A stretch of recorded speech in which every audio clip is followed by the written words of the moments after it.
Karen. The internet term for an entitled person is someone who is arrogant, annoying, and an overall menace to society. But you'd think even Karens wouldn't possibly put themselves above the law, right? Well, think again. From shoplifting accusations to proper physical violence. Number 1. Karen at the bank. In a typical Karen incident, first up on our radar is a woman who refused to wear a mask inside a bank, escalating the situation. Despite being informed of the bank's policy requiring masks for service, she resisted, claiming her right to access her money without a mask. The confrontation intensified when she was told the bank could refuse service and was asked to leave. She challenged the officer's warning of arrest for trespassing, finding the notion hilarious. Ma'am, listen, we're going to do this the easy way or the hard way. What are you going to do, arrest me? Yes, for intruding on premises. That's hilarious. And insisting on her belief that she was in a public place. The officer clarified the bank is a private business, not a public space. The law says that I do not have to wear a mask.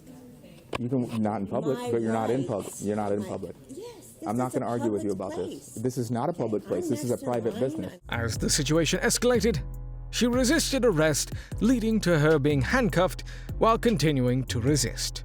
"Do not touch me! Who do you think you are?" Do not touch me! Who do you think you are? Her refusal to comply with the mask policy and subsequent behavior highlighted the challenges faced by businesses and law enforcement in enforcing health guidelines. Number 2. Drunk driving Karen in New Mexico. In December 2021, Jamie Granger was arrested in Tularosa, New Mexico, after fleeing from a traffic stop where she was observed swerving and speeding on Highway 54. The pursuit ended at a gas station 20 miles away, where Granger was discovered hiding in a bathroom stall. "Get out of the bathroom stall and get out now," confronted the police officer waiting outside the bathroom. "I can't. I'm peeing now." Come out of the stall and get out! Now! I'm peeing! Come out! After much resistance, a visibly intoxicated and combative Granger engaged in both a verbal and physical fight. She asserted her innocence, claiming she had only gone to the bathroom, despite being identified as the driver of the vehicle involved in the chase. Granger's resistance escalated as she attempted to bite and kick the arresting officers during the encounter. This incident resulted in Granger taking a plea deal, where she pleaded guilty to aggravated drinking under the influence and 2 counts of battery on a peace officer. Number 3. Reality star brawl in Florida. You would think that a boxing match involving Mayweather would be the star fight.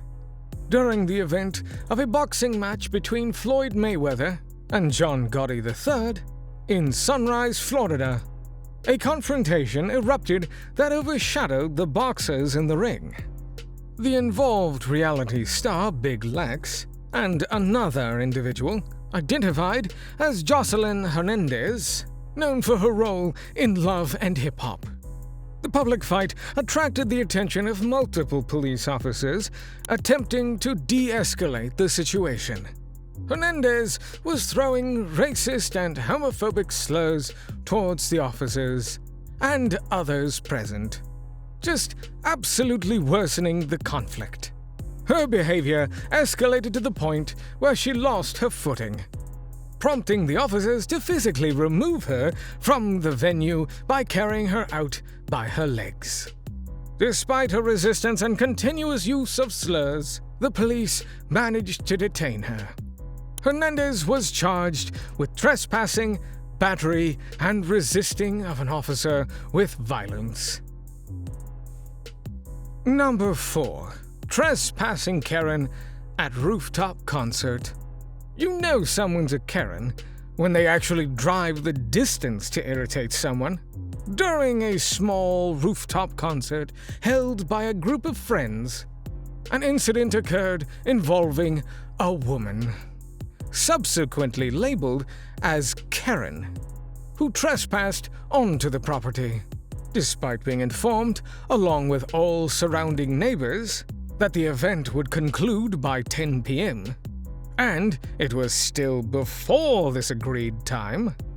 She found it justified to enter the house without permission to confront the attendees. Captured in a video shared on social media, the woman is seen recording the host as a form of retaliation, despite her uninvited presence in this house. She openly admits to trespassing, saying, Literally walked into my house. I know I'm walking to your house. She even threatens to report the group to the property owner, accusing them of frequently hosting disruptive gatherings, adding, "And I'm going to report you to the owner because this is too much. You guys do this all the time." The confrontation continued until the host followed her to her vehicle to document her license plate. So the neighbor, Karen, had to drive over to file a noise complaint? It doesn't make any sense. Given the event's compliance with the pre-communicated end time, this action really raises serious questions about her motivations and the necessity of her intervention.